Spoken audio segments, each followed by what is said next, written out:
الحمدللہ رب العالمین والصلاة والسلام علی خاتم النبیین اما بعد فاعوذ باللہ من الشیطان الرجیم بسم اللہ الرحمن الرحیم۔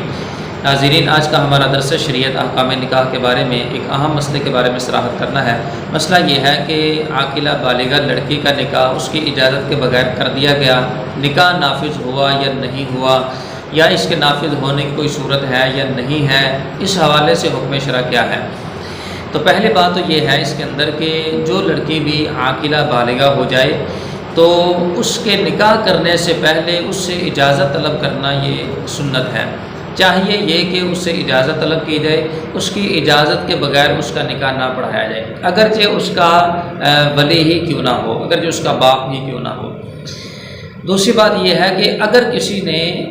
اس کی اجازت کے بغیر اس کا نکاح پڑھا دیا تو یہ نکاح فضولی ہوا۔ نکاح فضولی نکاح موقوف ہوتا ہے، یعنی کہ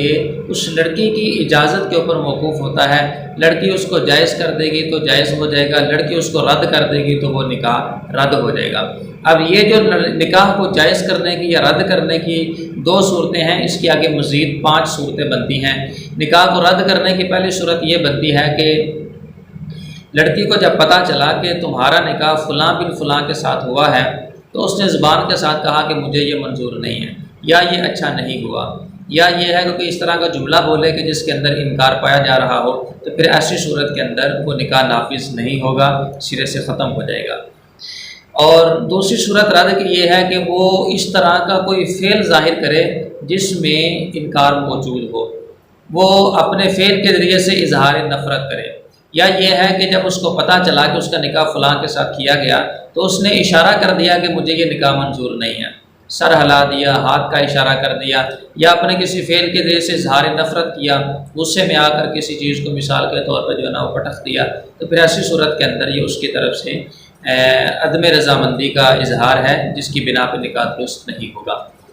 اور نکاح کو جائز کرنے کی 3 صورتیں ہیں کہ وہ قول کے ساتھ جائز کر دے، وہ فعل کے ساتھ کر دے، یا وہ جو اس کا چپ رہنا ہے وہی قبول کے قائم مقام ٹھہر جائے۔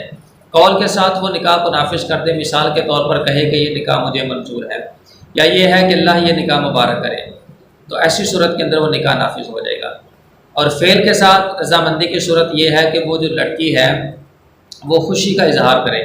یا یہ ہے کہ وہ اس لڑکے کے ساتھ رخصت ہو جائے، یا یہ ہے کہ اس لڑکے کے ساتھ وہ خلوت اختیار کر لے، تو پھر ان تمام شرطوں کے اندر بھی یہ جو اس کا فعل ہوگا یہ رضامندی کے اوپر دلیل ہوگا، اب بھی نکاح نافذ ہو جائے گا۔ تیسری صورت یہ ہے کہ لڑکی خاموش رہے، اس کی جو خاموشی ہے یہی قبول کے قائم مقام ہو۔ اب یہ جو لڑکی کی خاموشی ہے یہ قبول کے قائم مقام تب ہوتی ہے کہ جب یہ اپنے معیار کے مطابق ہو۔ شریعت نے اس کا ایک معیار رکھا ہے۔ مثال کے طور پر لڑکی کا جو نکاح تھا اس کے ولی اکرم نے پڑھایا تھا، اس کے باپ نے پڑھایا تھا، وہ نہیں تھا تو دادا نے پڑھایا تھا، تو یا یہ ہے کہ جو ولی تھا اس کے وکیل نے وہ نکاح پڑھایا تھا،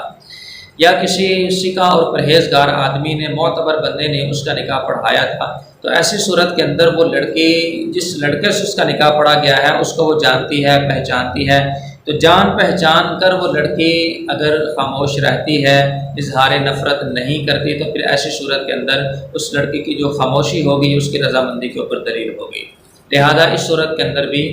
جو کیا ہوا نکاح ہوگا یہ شرعی اعتبار سے نافذ ہو جائے گا۔ تو یہ کل 5 صورتیں بنتی ہیں کہ جو نکاح فضولی ہوتا ہے، جو بلا اجازت پڑھا دیا جاتا ہے، وہ لڑکی اس کو جائز بھی کر سکتی ہے، اس کو رد بھی کر سکتی ہے۔ جائز 3 صورتیں ہیں کرنے کی، اور رد کرنے کی 2 صورتیں ہیں۔ تو بہرحال بہتر یہی ہے کہ جب بھی عاقلہ بالغہ کا نکاح ہو، اگرچہ ولی پڑھانے والا خود ہو، اس کا باپ ہو،